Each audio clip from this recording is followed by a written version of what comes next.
Jack the Ripper is one of the most famous figures of the Victorian era, but for some reason other Victorian serial killers have been a bit neglected. Here are some I think you should know about. Amelia Dyer may be among the most prolific serial killers in history. Most historians believe she killed at least 100 people, with some thinking it was over 400. She was a nurse who secretly murdered the children under her care. She would dump their corpses in the Thames and pretend to know nothing of the disappearances. After 20 years of murder, she was found out. Local newspapers dubbed her the Reading baby farmer and Nurse Death. She was arrested in 1896. During her trial, it emerged that she poisoned the children. Dyer was executed 2 months later. Edward Roloff killed at least 3 people, 2 of which being his own wife and daughter. He was accused of several other murders, but they were never proven. After his final murder, he was arrested and executed.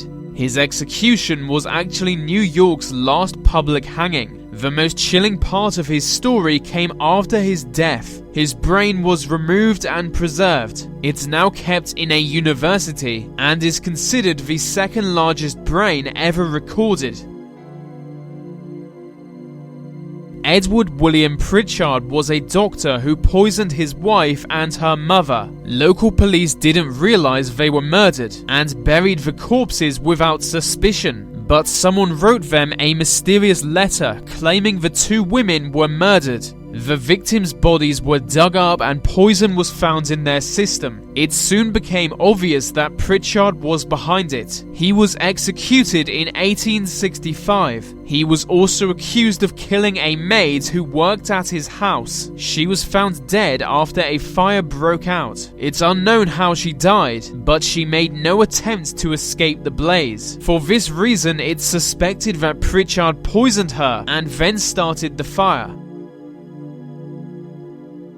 Known as the Black Widows of Liverpool, these 2 sisters killed at least 4 people in the 1880s. They poisoned their victims with arsenic solely for personal financial gain. After finally being caught, detectives had no idea how these illiterate working-class sisters were able to obtain arsenic. It turns out they would collect flypaper, which contained small amounts of arsenic. They were executed in 1884. Some believe they were part of a sinister criminal organization rather than acting alone. Thomas Cream murdered people in Britain and America, and possibly Canada as well. Known as the Lambeth Poisoner, his preferred method was to poison his victims. After a while, he got nervous about police identifying him, so he began attempting to frame other people for his killings. He wrote a letter to police blaming a local doctor for the poisoning of Matilda Clover, but police didn't yet know Clover had been poisoned. The only person to know that must have been the killer. The letter was traced back to Cream, and he was soon executed by hanging. His last words were, "I am Jack the," but he died before finishing the sentence. Some think he was the Ripper. The Bloody Benders were an entire family of murderers. Everyone thought they were a normal, peaceful family, but in secret they murdered 11 people. As owners of a small inn, they would wait for lonely travelers to stay with them. Their murder methods were brutal. One victim had his skull crushed with a hammer. They left corpses at a nearby creek known for bandit activity. When they eventually were linked to the murders, they fled into the wilderness. We don't know where they went or if they evaded authorities.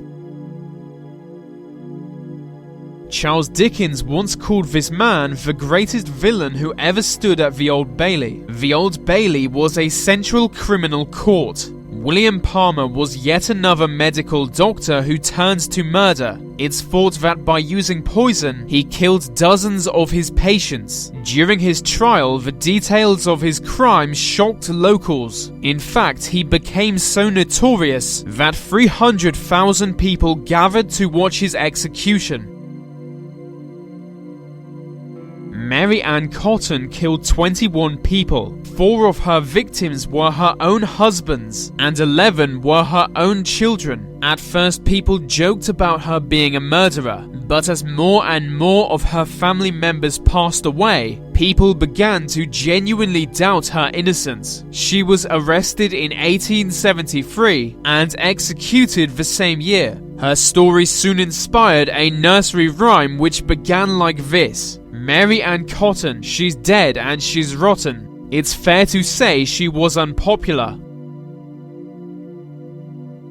In 1846, the story of Sweeney Todd was first published. In the story, Todd ran a barber's shop and would murder his customers. He would cut up their corpses and give their flesh to a local baker. She would put the human meat into pies and sell them to unsuspecting strangers. It's a fictional story, but some historians believe there really was a barber who murdered his customers while giving them a close shave.